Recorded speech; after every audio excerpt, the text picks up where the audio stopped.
Let's continue with our questions. The question says, one of the challenges Uganda is facing in her pursuit of the Uganda Vision 2040 is the fact that although GDP has been growing, household incomes among Ugandans are not growing at the pace needed to achieve the vision. So they want us to discuss the factors that could be contributing to this paradox. The paradox of our GDP growing, but the household incomes are stagnant, they are not growing. Yeah, so we look at the reasons as to why. First is that growth is not inclusive.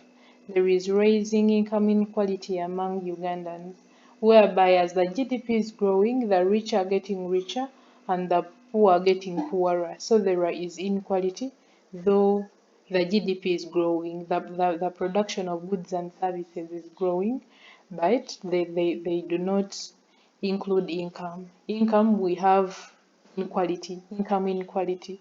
It is high in the country. Then high population growth rate.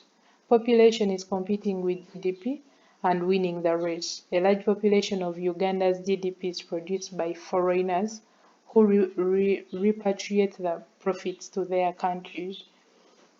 Yeah, and our population grows at a very faster rate compared to the growth of GDP, which makes the household incomes to be low, since a family can have like one breadwinner, but when there are like 20 in the family.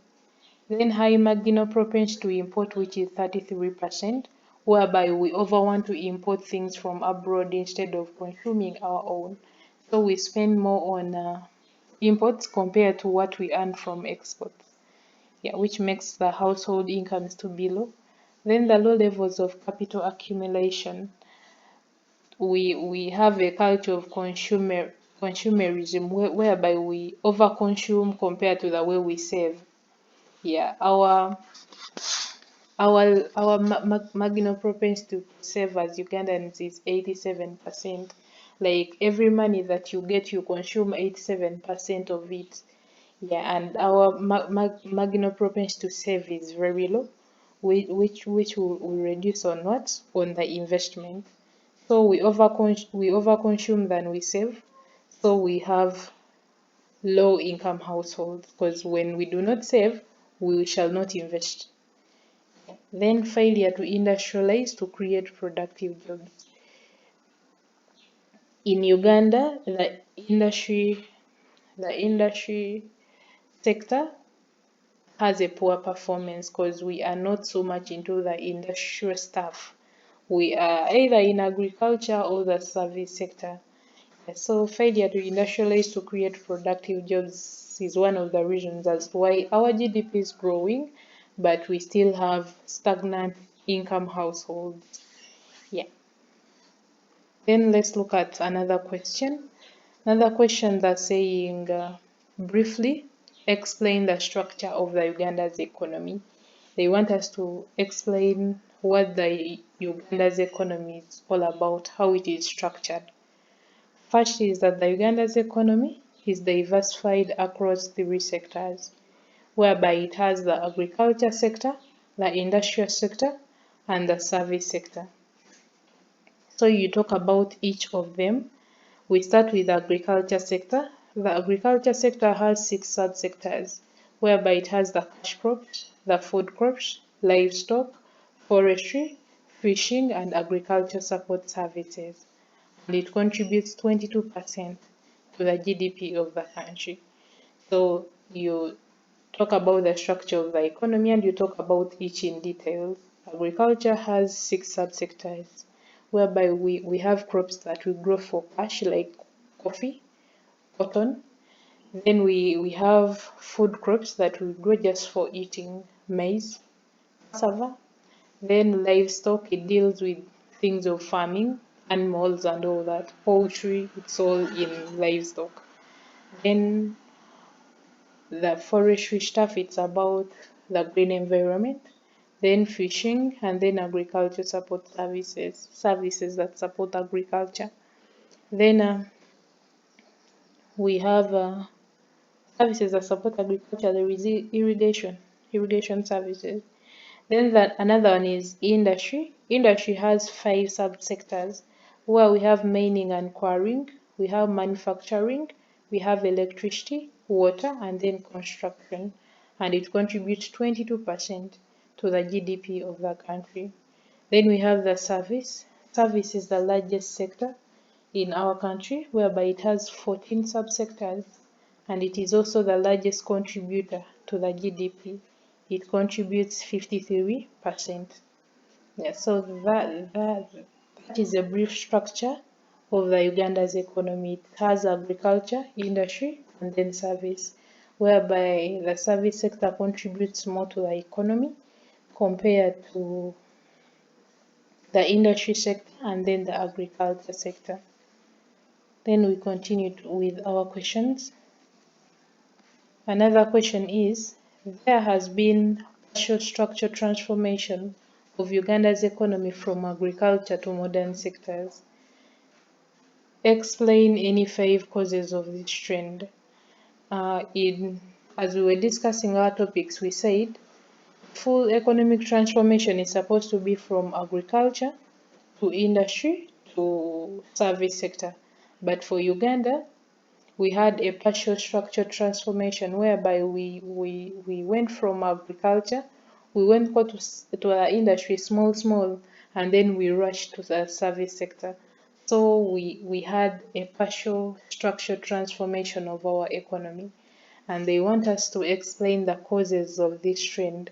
Why did we have the partial structure transformation?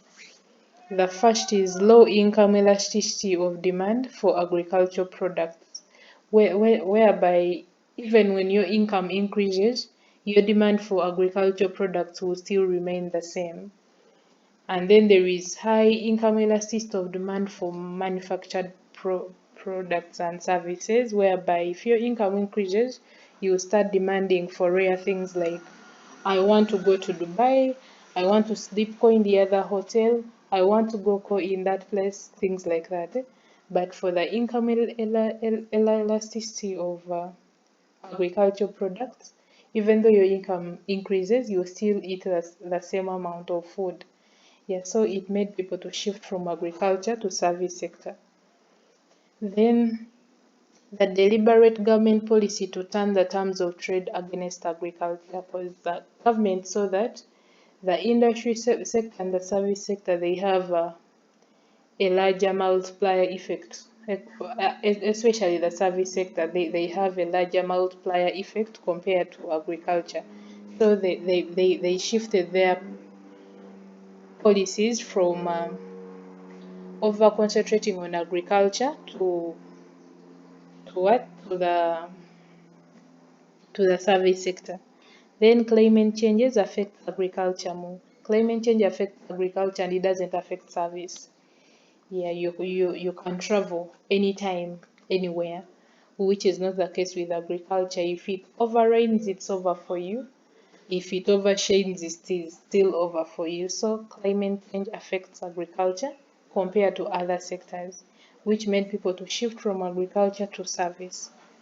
Then the demographic changes. The young population demands more for services, for example, education, health, entertainment, and all that. The young population will rarely demand for agricultural products.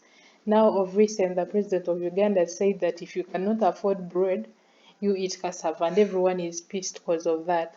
You do not want to eat your local things. You do not want to eat the cassava that is produced from here.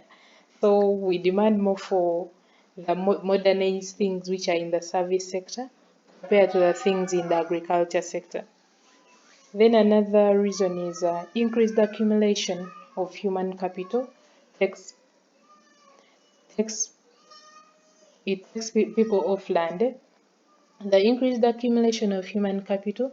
Human capital is your education, your skills. The more you get educated is the more you want to leave your village and go somewhere else where the greener gondis, where the greener pastures are. Yes, so the increased accumulation of human capital made people to leave the agriculture sector and go to serve it. You feel like you want to become a lawyer and serve the country. You want to be an accountant. You want to be a doctor. Things like that.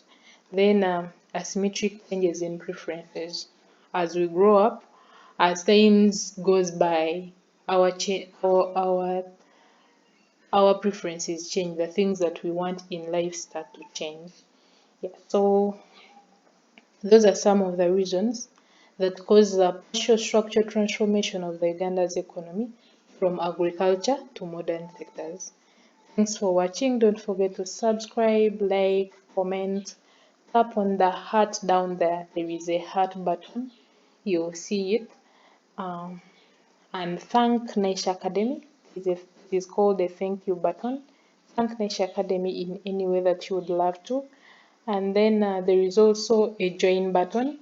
You can join and become a member of the Niche Academy by subscribing to any package that you would love to.